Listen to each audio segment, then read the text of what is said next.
Olha lá, galera, mais um vídeo aqui do nosso canal e bora falar da seleção brasileira. A seleção perde primeiro jogo após a Copa do Mundo, né? O Brasil perdendo hoje, né? Metade dos jogadores aí são jogadores que atuaram também no Sub-20 com o técnico Ramon Menezes, que resolveu dar oportunidade a esses jogadores aí que ele considera, né, promissores aí no futuro, né? O Andrei Santos hoje sendo titular.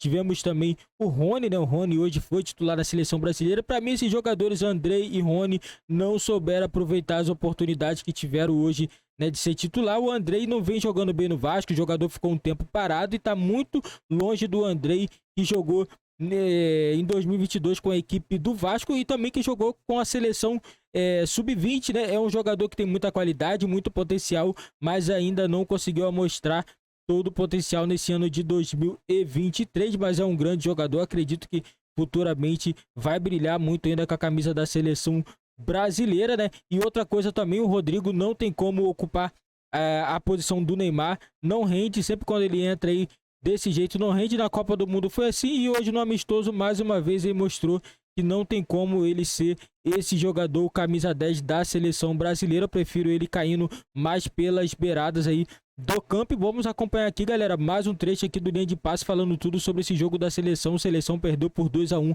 para a equipe do Marrocos. Eu vou deixar o link na descrição. Cresce direitos autorais e ESPN do Grupo Disney. A dinâmica do jogo, o Brasil acabou sendo obrigado a ficar mais com a bola. Então, bem diferente do que foi a natureza do time na Copa do Mundo.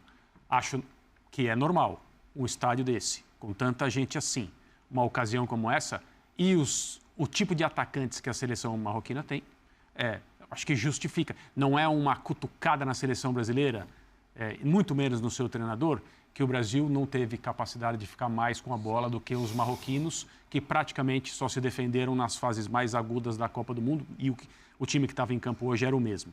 Sim. Mas, de novo, é um problema que a seleção brasileira tem já faz algum tempo. Não é o Ramon que vai resolver, talvez seja uma das atribuições do próximo técnico. A seleção precisa ser um time que elabora mais. Daí um raro ponto a favor da escolha desse jogo hoje. Saiu daquela zona de conforto, daquela mesmice, daqueles jogos com o Equador, com a Bolívia, com o Paraguai, que foi o adversário do Brasil quando foi 80. Sabe, o Brasil hoje enfrentou um adversário muito motivado. Não era à toa que tinha 3 caras em cima do Royal e mais 2 na área. Esse jogo para o Marrocos representou quem representou para a Argentina no meio da semana. Aquele jogo que a Argentina ganha do Panamá. É uma festa. O Marrocos, proporcionalmente, para o seu povo, foi campeão do mundo. O Marrocos foi semifinalista de Copa do Mundo. Primeiro país africano a alcançar isso. E volta a jogar em casa e ganha do Brasil. Tem uma motivação, time, lá, uns 3 e dias. é um belo um time muito bem armado como time. Sim. Não está falando de individualidades de jogadores fantásticos. A gente está falando de um time que chegou a uma classificação na Copa do Mundo que a gente não chega há muito tempo. E a última vez que chegou, nem gosta de lembrar, porque foi depois de um 7-1 entre os 4. Vamos falar do futuro, gente. Contra uma seleção. Então, para falar do futuro, foi contra uma seleção que, independentemente de Ancelotti ou não, eu vejo no próximo jogo, vai ser em junho, né? Acho que tem mais amistoso, porque a eliminatória é só em setembro. Eu só vejo 4 titulares aí, desses caras aí, porque o Rony aí vai passar por esse processo. Hoje ele foi o destaque, mas o próximo cara vai lembrar do Rony. Então, assim, eu acho que esse time vai ter o Militão, o Casemiro, o Vinícius Júnior, o Rodrigo, que não sei se será titular ou não. Então, 3 eu acho que seriam, né? E o Paquetá eu tenho dúvida, depende de quem vier, se vai ser o Paquetá ou se vai ser outro cara. Então a gente tem 3 ou 4 só jogadores que eu acredito que o próximo técnico colocará no próximo amistoso. É muito pouco, perto do outro time que botou todo mundo lá, né? O Rodrigo é um ponto interessante para a gente pensar em posicionamento dele dentro do também, campo, né? Hoje também. ele é usado de uma maneira diferente, ele muda, inclusive, convocado, durante o jogo. Gente, convocado é óbvio que eu não tenho dúvida. Eu não sei se o técnico vai... Mas o posicionamento dele pode fazer diferença em relação a ele ser titular ou não. Totalmente. O Calçade explicou com detalhes como ele foi usado hoje em relação a como ele é normalmente utilizado no seu clube, quando ele entra, às vezes, no lugar do Benzema. É uma situação em que o Rodrigo precisa de uma configuração de ataque em que os parceiros dele mais ofensivos estejam próximos. Ele é um jogador que, na carreira dele, ele sempre, quase sempre, dá um jeito de fazer as coisas acontecerem. Ele tem essa característica especial. Mas também não pode... Ele joga nas 3, teoricamente? Joga. Ele pode, mas tem uma situação em que as habilidades e as virtudes dele são mais utilizadas e estão mais em posição de contribuir para o time. E não é como ele jogou hoje. De fato, não. Mas assim... Mas é um jogador que pode, sim, dependendo desse posicionamento, ser o titular em todo esse ciclo aí, sem dúvida alguma, né? Fazendo ali na frente com o Vinícius, com o Neymar, que a gente não vai descartar, que eu acho que joga esse ciclo ainda, né? Assim que se recuperar lá para o segundo semestre, volta. Então, assim, são jogadores. O Rony, que hoje foi tão elogiado, entra naquilo que você falou. Ele concorre com o Antony, ele concorre com o Rafinha, que hoje não estava aí, enfim, e concorre com ele mesmo jogando no Brasil e os outros jogando lá fora. Né? Que o desafio, tem esse desafio também que pesa. O desafio do próximo treinador é um desafio para corrigir um problema que o Brasil tem há vários anos, várias Copas, que é um meio de campo que não é um meio...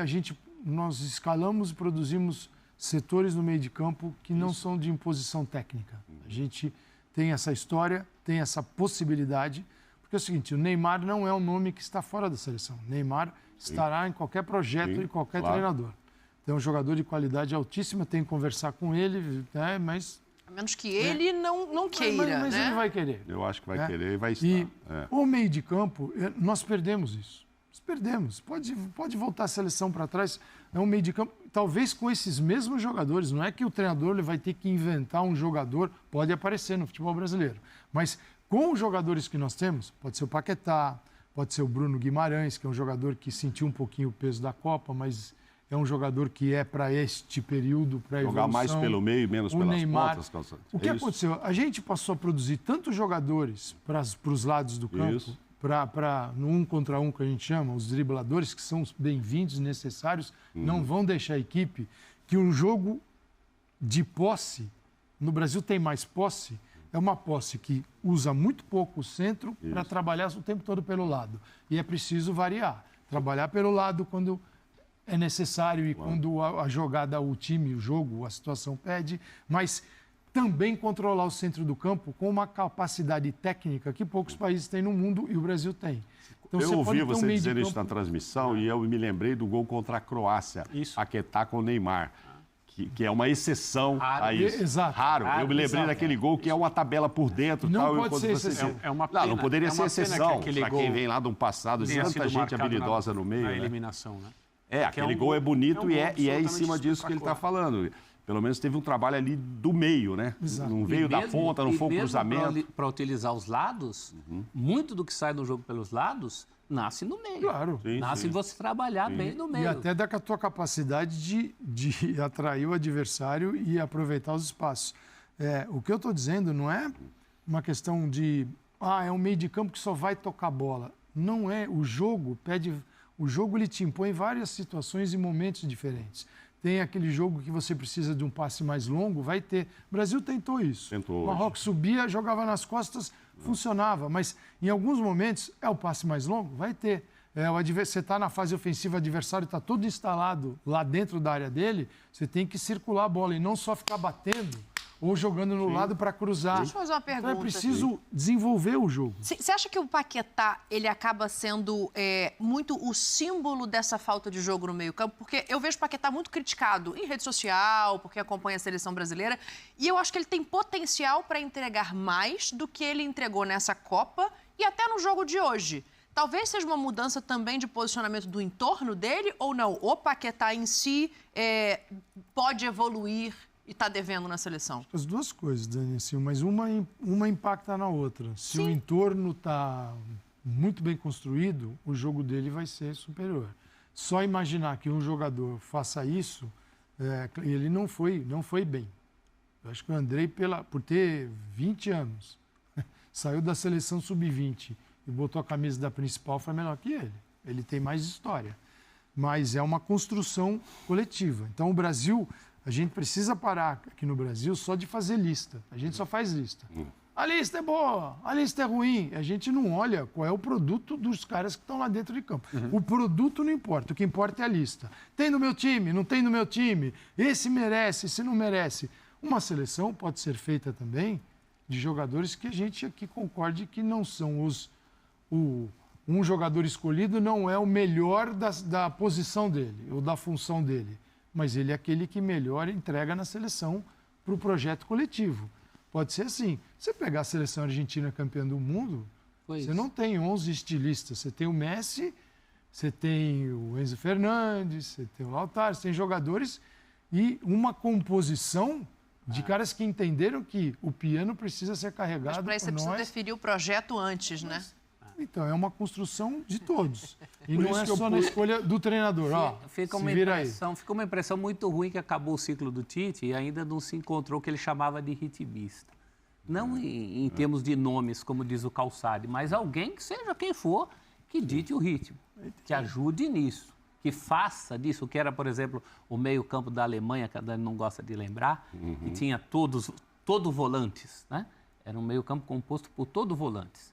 Então, você não vai dizer, é por causa do Kroos. Não, todo mundo ali exercia função e aquilo funcionava como um organismo. Há muito tempo não se vê isso na seleção brasileira. Quando você falou na transmissão, eu fiquei pensando, acho que a última Copa que a gente teve jogo pelo meio mesmo, de uma maneira satisfatória, e nem teve, mas tinha o potencial, em 2006. Porque 10, o Dunga não levou jogadores que deveria ter levado, isso fez falta no fim. 14 era só ligação direta, o jogo não passava no meio campo. Esse era um dos problemas daquele time. 18 e 22 a gente viu, teve aí alguns lampejos, o Renato Augusto funcionando, talvez mais nas eliminatórias do que na própria Copa do Mundo, né? Eu acho que é um problema prioritário. Por isso que eu não pus o Paquetá, Dani, né? Quando eu digo assim, o prospecto, seja quem for. Não é uma garantia de que ele vai estar ali, o cara pode mexer ali naquela posição. Quer dizer, eu não tenho uma dúvida dessa com relação a, por exemplo... Acho que são 3. De todos que você falou, eu acho que é Militão, Casemiro e Vinícius. Esses pra eu acho. Titular, sim, né? para ser. A gente acabou de falar que depende do posicionamento para o Rodrigo ser titular ou não. E aí depende de quem vai formar junto com o Paquetá ali. Ele tem concorrência ali. E o Tite até na Copa a gente tinha dúvidas de alguns jogos. Ele era titular absoluto. Mas eu acho que ele vai pôr o Fred hoje, eu não sei quem vai sair. Ele pode pôr o Rodrigo ali no meio, pode sobrar para o Paquetá. Se o Bruno Guimarães tivesse ido bem no início ali, quando ele teve uma estreia ali na Copa, ele estava bem e ia incomodar nessa posição, porque talvez o Tite teria que mexer na posição do Paquetá. Enfim, por isso que eu não o coloco, vai para o grupo e tal. Não sei, depende de quem vem, mas eu não sinto, apesar de todos os jogos, ele vem como titular há bastante tempo, mas eu não sei se o próximo vai mudar isso aí. O futuro está muito longe e não dá para dizer quem é o treinador e nem como ele vai jogar. Mas se fala muito no Carlo Ancelotti. Ele joga com 4 no meio de campo do Real Madrid hoje. Mas aí tiraria um lá da frente. Nossa, aí... Mas esse é um colecionador de sistemas, né? E assim, se você pensar que ser técnico da seleção brasileira é uma função no mundo do futebol completamente diferente de tudo, nenhum técnico já mostrou ao longo...